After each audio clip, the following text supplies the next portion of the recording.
वैसे तो ये जेजेपी पार्टी से हैं, लेकिन एक ये बहुत बड़े पार्टी से अलग हटकर बहुत बड़े समाज सेवी हैं। अभी आपने कुछ दिन पहले देखा होगा कि अम्बाला कपड़ा मार्केट में जो रेडी फड़ी वाले थे उनको वहाँ से हटा दिया गया था। लगभग 100 के आसपास वो लोग थे। उनके घर परिवार का खर्चा चलाना तक मुश्किल हो गया था। तो विवेक भाई साहब ने बहुत लंबा संघर्ष करके कोर्ट के साथ जाकर उन लोगों को उनका रोजगार वापस दिलाया। हमारे सभी साथियों का साथ और सहयोग था, जिसके बलबूते हमने लड़ने का काम किया और अम्बाला शहर की जन जन का साथ था, आशीर्वाद था मेरे बुजुर्गों का कि हम वो लड़ाई लड़े और जीते। आज जिस शख्सियत का जन्मदिन मनाने के लिए हम सब एकत्रित हुए हैं और हर वर्ष शहीद भगत सिंह सेवा समिति इसे मनाने का काम करती है बहुत धूमधाम से। पिछले कई वर्षों से लगातार मैं भी इनका सहयोग करता हूं और इनके प्रोग्राम में आने का काम करता हूं। पर आज मैं बैठ के जब छोटे छोटे बच्चों की परफॉर्मेंस देख रहा था तो एक दो जगह मैं इमोशनल हो गया और मैं थोड़ा इमोशनल ज़्यादा हूं। आज यहाँ तो बैठ के हमने इनकलाब जिंदाबाद कर दिया। आज यहाँ बैठ के हमने भारत माता की जय कर दी, पर घर जाके हम भूल जाएंगे। जब मैंने बच्चों को सम्मानित करने का काम किया, अवार्ड देने का काम किया, तब भी मैंने बच्चों से एक ही गुजारिश की कि सिर्फ आज तक इसे सीमित ना रखें।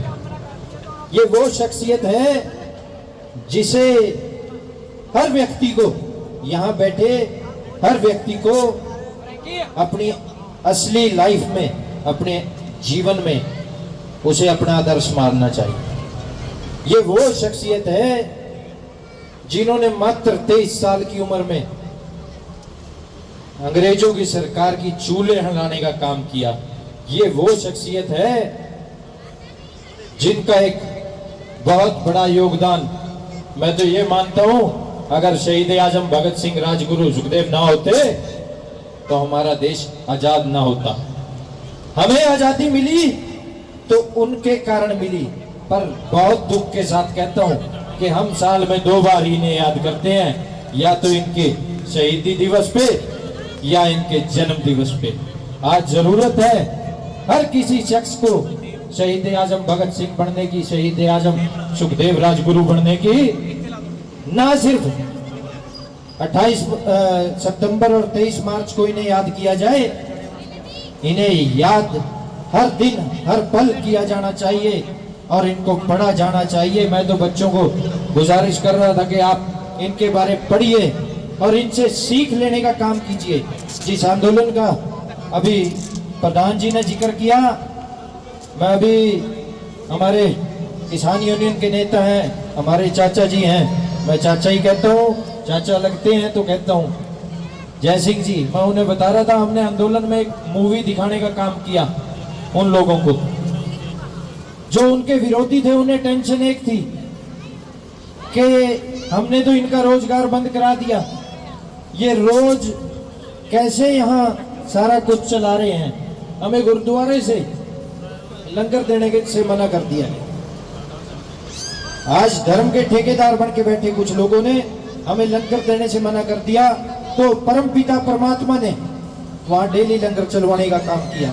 वहां धरने पे जो मूवी चली, मैं वो बताना भी चाहूंगा, हमने उन्हें मूवी भी दिखाने का काम किया, तो फांसी मूवी दिखाने का काम किया जो शहीद आजम भगत सिंह की जीवनी पे बनी हुई है।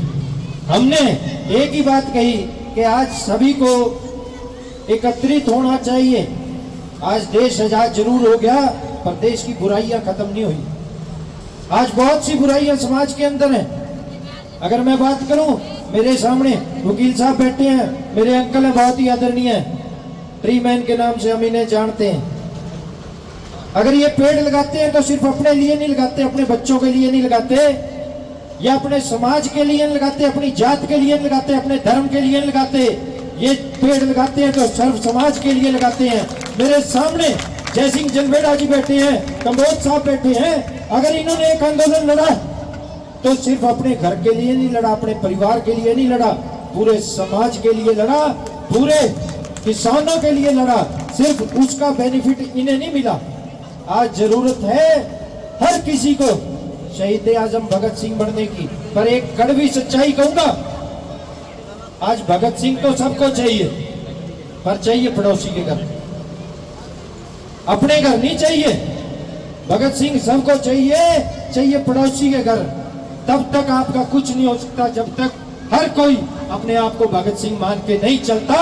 अगर हर कोई ये नहीं मानता कि मेरे बच्चे को मैं भगत सिंह की राह पे चलाने का काम करूंगा, वो 68 दिन जो हमारे थे उसमें हम सुबह घर से निकलते थे, बारी बारी हमें धमकाया गया, डराया गया, गुंडे भेजे गए, बहुत कुछ किया गया। सुबह जब घर से निकलते थे तो घर वालों को एक बात कह के निकलते थे कि शाम को लौटेंगे कि नहीं लौटेंगे कुछ नहीं। कारण क्या था? विवेक ने वहां रेडी लगानी थी, विवेक ने वहां कोई कमीशन नहीं खानी थी। हमने एक आवाज उठाई थी अवैध वसूली के खिलाफ। जो अवैध वसूली उन गरीब परिवारों से की जाती थी 200, 400, 500 रुपए डेली के, उसके खिलाफ आवाज उठाई और उसके लिए प्रताड़ना हमें सहनी पड़ी, तो हमें उसका कोई गम नहीं। पर आज खुशी इस बात की है कि जब सभी साइड से दरवाजे बंद हो गए थे तो कोर्ट ने उनको उनका हक दिलवाने का काम किया। पर आज भी वो विरोधी लोग टिके नहीं है। आज ऊपर की अदालतों में जा रही हैं और अनाप शनाप वांग सबूत पेश कर रहे हैं। पर कोर्ट कोई भी हो, मैं तो एक चीज कहता हूं, मैंने हंसते हुए उनके वकील को भी कहा कि ना सिर्फ आप lower court, session court, high court, आप सुप्रीम कोर्ट में जाइए, कोई भी कोर्ट हो, कभी किसी के घर उजाड़ने के आदेश नहीं दे सकती।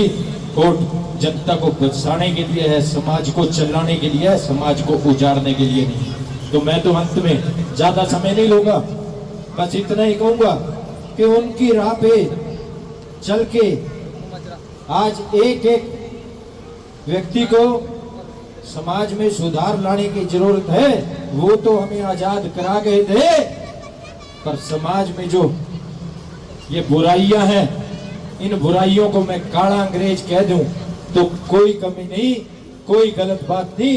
इन काले अंग्रेजों से छुटकारा पाने के लिए आप सबको भगत सिंह बनना पड़ेगा, आप सबको राजगुरु बनना पड़ेगा, आप सबको सुखदेव बनना पड़ेगा। आप सभी ने मेरे जैसे छोटे से एक, मैं तो सेवक कहूंगा, आप सभी का बात बहुत ध्यान से सुनी, बहुत धैर्य से सुनी। निवेदन बार बार एक करूंगा कि पड़ोसी के घर नहीं, अपने घर, अपने घर। मेरी माताएं बहनें बैठी हैं, उनसे भी निवेदन करूंगा, डोरेमोन पोकेमोन ये ना दिखाओ बच्चों को। बच्चों को दिखाना है तो इनकी जीवनी दिखाओ, जिनका आज जन्म दिवस मनाने का काम कर रहे हो। आज के दिन जरूरत है तो इनकी जीवनी दिखाने की और उनको सच्चाई से, असलियत से रूबरू कराने की। आप सभी का बहुत बहुत धन्यवाद।